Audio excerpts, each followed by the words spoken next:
মানি ফিলফারেজ এবং সাইফুন হওয়ার যে কারবার বিগত ফ্যাসিস্ট রেজিমের সময় এস্টাবলিশড হয়ে গেছিল, এগুলো জনগণেরই টাকা।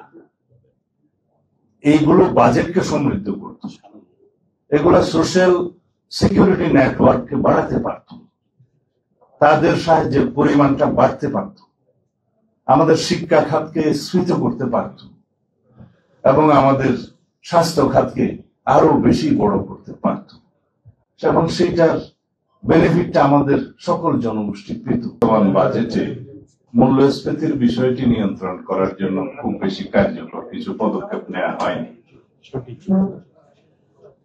বর্তমানে সরকারের ভাষ্য অনুযায়ী মূল্যস্ফীতি 10%, তবে খাদ্য মূল্যস্ফীতি আরো বেশি হতে পারে বলে আপনাদের এই ওয়ার্কিং পেপারে কি নোটে বলা হয়েছে, যেটা পত্রিকান্তরে আমরা শুনতে পেয়েছি বা জানি, এটা প্রায় 15%, যেটা জনগণকে খুব বেশি আঘাত করে, বিশেষ করে দরিদ্র জনগোষ্ঠী এর দ্বারা খুব বেশি ক্ষতিগ্রস্ত হন এবং সরাসরি তাদের সংসার পরিচালনায় এটা খুব বেশি তাদেরকে কষ্ট দেয়। তো বাজেট যদি 18 কোটি মানুষের মধ্যে দরিদ্র জনগোষ্ঠীর যারা অধিকাংশ তাদের বিপক্ষে যায়, সেই বাজেটকে কখনো গণমুখী বলা যায় না। তবে এখানে একটা উদারতা প্রকাশ করেছেন এই সরকার, যে এটা আসলে গণমুখী বাজেট আমরা করতে পারিনি, এটা গতানুগতিক বাজেট। তবে স্বীকার করলে কি দায় মুক্তি দেওয়া যায়? দেওয়া যায়। 10 মাস যথেষ্ট সময় একটা বাজেট প্রণয়নের জন্য। একটা নির্বাচিত সরকার 12 মাস কাজ করে না বাজেট প্রণয়নের জন্য। রাজনৈতিকভাবে বাজেটের 3-4 মাস আগে থেকে মনোযোগ দেয়। তার আগ পর্যন্ত যে সরকারের স্ট্রাকচার থাকে, ব্যুরোক্রেসি থাকে, তারা বাজেট অনুবিভাগ, অর্থ বিভাগ এবং অন্যান্য বিভাগ যারা কাজ করে, তারা এগুলো ব্যুরোক্রেটিক ওয়েতে প্রিপেয়ার করে। সেটা আমার সরকার পরিচালনা, বিরোধী দলে, সংসদে আমার অভিজ্ঞতা আমাকে তাই বলে। কিন্তু নীতি নির্ধারণের সিদ্ধান্ত যদি রাজনৈতিক পর্যায় থেকে না যায়, ব্যুরোক্রেটিক পর্যায় থেকে কখনো জনগণের পক্ষে বাজেট আসে না।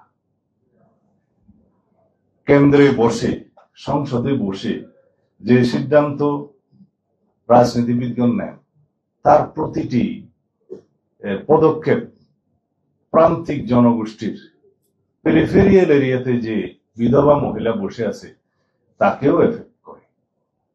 কেরোসিনের মূল্য 1 টাকা কমলো কি কমলো না, সেটা ঢাকার ধনিক শ্রেণী বা মধ্যবিত্ত শ্রেণীকে হয়তো খুব বেশি আহত করবে না, কিন্তু যে প্রদীপের আলোয় সংসার চালায়, সন্ধ্যা হতে হতেই যে তার নাওয়া খাওয়া সব সমাপ্ত করে নিদ্রা যায়, আর একটু প্রদীপ জ্বালালে কেরোসিন বেশি লাগবে বলে তাকে আহত করে। সেই জন্য যে কোনো সিদ্ধান্ত বাজেট রাজনৈতিক ভাবে এমন ভাবে নিতে হয় যেন সকল জনগোষ্ঠীর কাছে সেটা গ্রহণযোগ্য হবে, কাউকে আহতও করবে না, কাউকে অতিরিক্ত বেনিফিটও দেবে না।